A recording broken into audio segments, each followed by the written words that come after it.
अस्सलाम वालेकुम दोस्तों, सेशन 1 जे पार्ट नंबर 4 में ख़ुश आमदीद।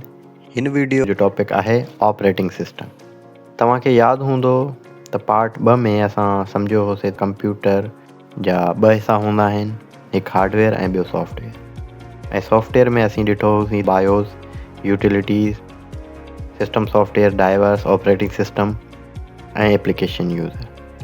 पार्ट 2 में असीं बायोस खे तफ़सील में ॾिठो होसीं।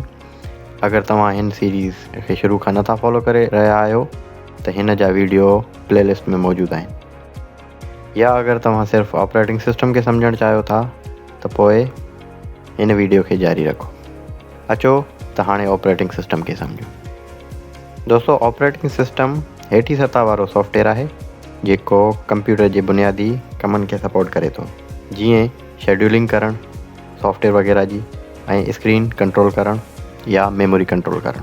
आमतौर ते ऑपरेटिंग सिस्टम पूरे कंप्यूटर हार्डवेयर संभालींदो आहे ऐं यूज़र जा सभु कमु कराईंदो आहे। मिसाल तौरु, जॾहिं तव्हां पंहिंजे मोबाइल ते स्क्रीन ते कंहिं ऐप ते टच कयो था त उहा ओपन थिए थी। हाणे उन में काफ़ी सारो कमु थिए थो जेको ऑपरेटिंग सिस्टम पाण करे थो। जीअं पहिरों ई तव्हांजे एक्शन या टच खे सम्झे थो, पोइ उन ऐप खे मेमोरीअ मां कढी करे प्रोसेसर वटि आणे थो त जीअं उहो हली सघे, ऐं पोइ उन ऐप लाइ रैम में जॻह पिणु बणाए थो जे अगरि उन में काफ़ी सारा ॿिया सॉफ्टवेयर अॻु में हली रहिया आहिनि, ऐं उन्हनि अलॻि अलॻि सॉफ्टवेयर्स खे संभाणे पिणु थो।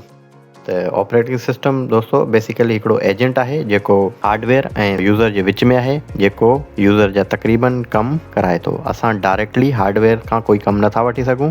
ऑपरेटिंग सिस्टम असांजा तक़रीबन कमु हार्डवेयर खां कराईंदो आहे। अचो त हाणे ऑपरेटिंग सिस्टम खे ॾिसूं कहिड़ा कहिड़ा असां वटि ऑपरेटिंग सिस्टम मौजूदु आहिनि। अच्छा, असां वटि काफ़ी सारा ऑपरेटिंग सिस्टम्स मौजूदु आहिनि दोस्तों, जिन में कुझु मशहूरु आहिनि Windows, Linux, Mac operating system आहिनि ऐं एंड्रॉइड ऑपरेटिंग सिस्टम आहे। विंडोज़ माइक्रोसॉफ्ट कंपनी जो हिकु ऑपरेटिंग सिस्टम आहे। घणो करे ही लैपटॉप ऐं पीसीज़ में इस्तेमालु थींदो आहे। ही हिकु पेड ऑपरेटिंग सिस्टम आहे दोस्तों। तव्हां हिन जो इनएक्टिव वर्जन बि इस्तेमालु करे सघो था फ्री में, पर उन में पोइ काफ़ी सारा मसइला थी सघनि था। जीअं अगरि कोई वायरस वग़ैरह तव्हांजे सिस्टम में अची वेंदो त पोइ उनखे ट्रबल शूट करण जे लाइ विंडोज़ तव्हांखे सपोर्ट कोन मुहैया कंदी। ऐं तव्हां अक्सर ॾिठो हूंदो जेके अनएक्टिव विंडोज़ या ऑपरेटिंग सिस्टम्स खे यूज़ कंदा आहिनि त उन्हनि जा लैपटॉप या जेके कंप्यूटर पीसी आहिनि उन्हनि जा ऑपरेटिंग सिस्टम क्रैश थींदा रहंदा आहिनि। त दोस्तों, ही हिकिड़ो पेड ऑपरेटिंग सिस्टम आहे जंहिंमें तव्हां हिन जी लाइसेंस की वठी सघो था। माइक्रोसॉफ्ट जी वेबसाइट मां बि तव्हांखे मिली वेंदी, या ॿिया काफ़ी सारा स्टोर ऑनलाइन हूंदा आहिनि, तव्हांखे जिथों सस्तो पए उतो तव्हां वठी सघो था। अच्छा, हिन जा कुझु मशहूरु ऑपरेटिंग सिस्टम आहिनि दोस्तों, जीअं Windows XP, Windows 7, Windows 10, Windows 8, Windows 11।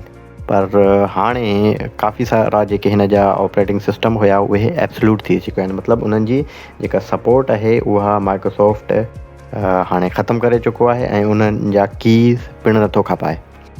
त हाणे जेके बचियल ऑपरेटिंग सिस्टम आहिनि जेको हाणे विंडोज़ सपोर्ट करे थो त उहे आहिनि विंडोज़ 10 ऐं 11। बाक़ी विंडोज़ 7, XP या विंडोज़ 8 इहे हाणे माइक्रोसॉफ्ट जी सपोर्ट खां ॿाहिरि आहिनि। मतिलबु हिन जी एब्सोल्यूट थी चुका आहिनि। हाणे माइक्रोसॉफ्ट इन्हनि खे गैर महफ़ूज़ ऑपरेटिंग सिस्टम सम्झे थो। नेक्स्ट आहे दोस्तों मैक ऑपरेटिंग सिस्टम। ही एप्पल कंपनी जो ऑपरेटिंग सिस्टम आहे।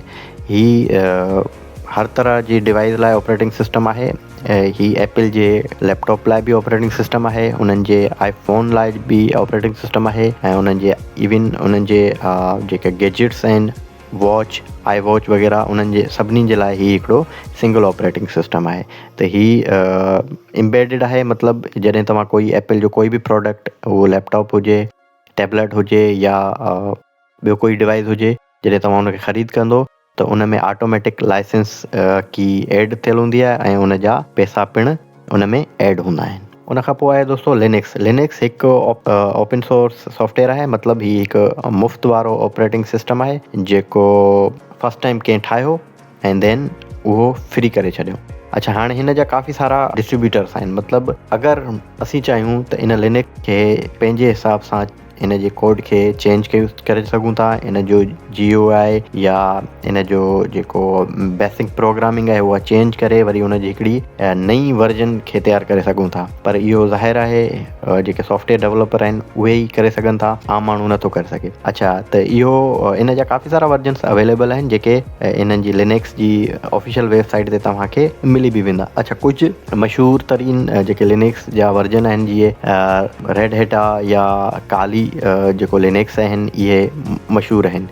इहे ज़्यादातर सर्वर्स सॉफ्टवेयर कंप्यूटर्स जे लाइ इस्तेमालु थींदा आहिनि या हिननि खे हैकर्स इस्तेमालु कंदा आहिनि। अच्छा, हीउ ओपन सोर्स जो मतिलबु तव्हांखे उमेद आहे सम्झायो हूंदो। हीउ हिकिड़ो ऑपरेटिंग सिस्टम आहे जेको कुझु डेवलपर्स गॾिजी ठाहियो ऐं पोइ इनखे डिस्ट्रीब्यूट करे छॾियो। हाणे जेको ओपन सोर्स जो मतिलबु आहे त मतिलबु हिन खे लिनक्स खे अगरि केरु इस्तेमालु कंदो त उहो फ्री ऑफ कॉस्ट इस्तेमालु कंदो। अच्छा, हिन में एडिटिंग अगरि कंदो त वरी उन ई मतिलबु उनखे बि अगरि हू चाहे सेल करणु त सेल नथो करे सघे। अगरि लिनक्स बेस्ड नओं ऑपरेटिंग सिस्टम ठाहे थो या इन जो कोई वर्जन ठाहे थो त उहो उनखे सेल नथो करे सघे।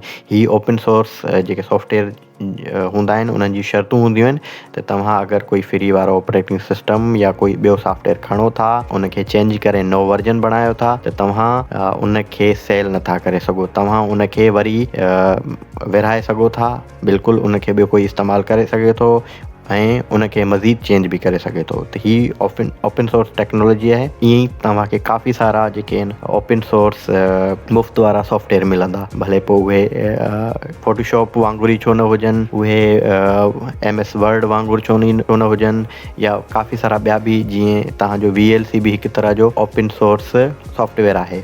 त दोस्तो, इन खां अलावा अॻिते आहे एंड्रॉइड लिनक्स जी हिकु लिनक्स ते बेस थियल हिकिड़ो ऑपरेटिंग सिस्टम आहे। मतिलबु हीअ बि हिकिड़ो ओपन सोर्स ऑपरेटिंग सिस्टम आहे जेको फ्री ऑफ कॉस्ट आहे ऑफकोर्स, पर लिनक्स खे जेको मेंटेन करे थो उहो गूगल आहे। त गूगल जूं काफ़ी जेके यूटिलिटीज़ आहिनि, मतिलबु जीअं गूगल मैप थी वियो या ॿियूं सर्विसिस थियूं, त उहे पेड थी सघनि थियूं अगरि गूगल चाहे त, पर एंड्रॉइड जेको हूंदो उहो फ्री ऑफ कॉस्ट हूंदो। इन लाइ तव्हां ॾिठो हूंदो त काफ़ी सारा जेके हाणे ब्रांड आहिनि उहे एंड्रॉइड खे अलॻि अलॻि तरह जे वर्जन जा नाला जीअं हाइपर OS वग़ैरह करे तव्हांखे पंहिंजे मोबाइल्स में मुहैया कंदा आहिनि। त इहे तक़रीबन एंड्रॉइड बेस्ड हूंदा आहिनि ऐं इन्हनि सभिनी जा नाला बिल्कुलु मुख़्तलिफ़ थी सघनि था। इन्हनि जा आइकन्स, इन जा थोरा तका फंक्शन तब्दील थी सघनि था, पर मेन जेको कोर आहे उहो लिनक्स रहंदो ऐं एंड्रॉइड ई रहंदो। इहो हुयो दोस्तो अॼु जो टॉपिक। उमेद आहे तव्हांखे पसंदि आयो हूंदो। मज़ीद अहिड़ा इंफॉर्मेटिव वीडियो ॾिसण जे लाइ असांजे चैनल खे सब्सक्राइब कयो। अगरि फेसबुक में ॾिसो था त फॉलो कयो असांजे चैनल खे, त जीअं असांजा जेके वीडियोज़ आहिनि उहे तव्हां ताईं आसानी सां पहुचंदा रहनि। तेसिताणी अल्लाह हाफ़िज़।